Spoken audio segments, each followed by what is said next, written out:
Salut! Prenez voir quelque chose, vous savez quoi? La Bible. Bah ouais, ça pourrait nous aider, hein. Pour ceux qui suivent, aujourd'hui on va faire la suite.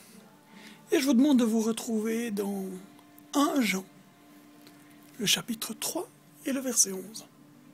Et on va continuer, on va suivre. Aujourd'hui un thème très particulier. Alors on lit.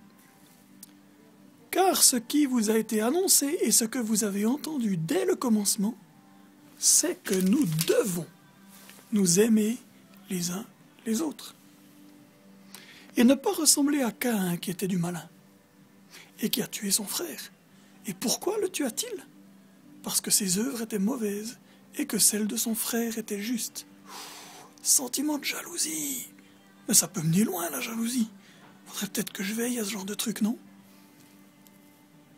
Ne vous étonnez pas, frères, si le monde vous hait. Nous savons que nous sommes passés de la mort à la vie parce que nous aimons les frères. Celui qui n'aime pas demeure dans la mort. Quiconque hait son frère est un meurtrier, et vous savez qu'aucun meurtrier n'a la vie éternelle devant lui. Mais celui-là, il me gonfle pourtant. Eh ouais, mais Dieu nous demande d'aimer. Ça fait mal, hein? Mais il nous le demande. Comment est-ce qu'on peut faire? On peut apprendre à le bénir par la prière.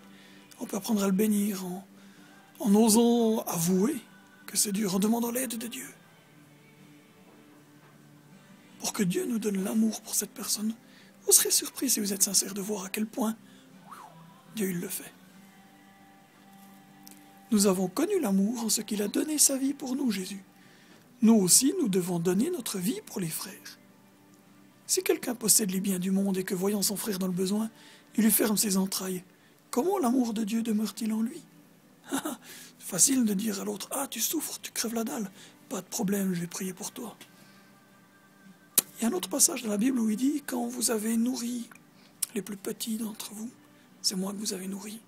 Quand vous avez donné à boire, quand vous avez visité dans les prisons, c'est à moi que vous l'avez fait. » Donner sa vie pour l'autre, c'est pas forcément la notion de se flinguer, mais la notion que peut-être des choses qui sont à nous, on peut les utiliser pour aider, pour aimer, pour partager, pour soutenir. Si en plus on le fait avec l'aide de Dieu, ben là, l'amour, ouais, mon prochain. Petits enfants, n'aimons pas en parole et avec la langue, mais en action et avec vérité. Ouais, je t'aime, trop cool, quoi. Tu souffres? Ah, je fais comme si je le savais pas. Je te dirai toujours que je t'aime, tu verras, c'est style. Et pourtant, toi, tu galères. Ça, c'est beau, l'amour comme ça, hein? Par là, nous connaîtrons que nous sommes de la vérité, si on aime avec les actions et la vérité. Et nous rassurerons nos cœurs devant Dieu, car si notre cœur nous condamne, Dieu est plus grand que notre cœur, et il connaît toutes choses. Bien-aimé, c'est à toi qui parle. Si notre cœur ne nous condamne pas, nous avons de l'assurance devant Dieu. Quoi que ce soit que nous demandions, nous le recevons de lui, parce que nous gardons ses commandements et que nous faisons ce qui lui est agréable. C'est style, ça. Plus j'aime Dieu, plus je vais être capable de faire ses commandements. Et ça lui fait plaisir. Trop style. Ça lui fait plaisir, c'est pas une question par rapport au salut. C'est que ça honore Dieu.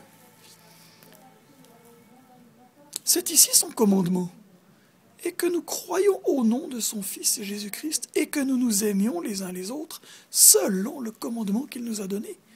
Celui qui garde les commandements de Dieu demeure en Dieu et Dieu en lui. Et nous connaissons qu'il demeure en nous par l'Esprit qu'il nous a donné. L'Esprit qu'il nous a donné, mais pourquoi j'arrive pas à aimer l'autre? T'inquiète, c'est normal. Plus tu t'approcheras de Dieu, plus ça va disparaître, ça.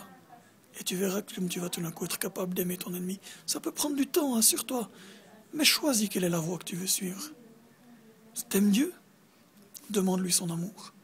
Et ose prier pour ton ennemi, pour ceux qui t'énervent, ceux qui te gonflent. Ose peut-être aussi te remettre en question sur comment tu réagis face à lui, ou bien pourquoi il y a cette tension entre les deux. Mais sache que si tu l'aimes, ton prochain, et que tu es prêt à l'aider, tu honores Dieu d'abord. Et là, tu verras du fruit.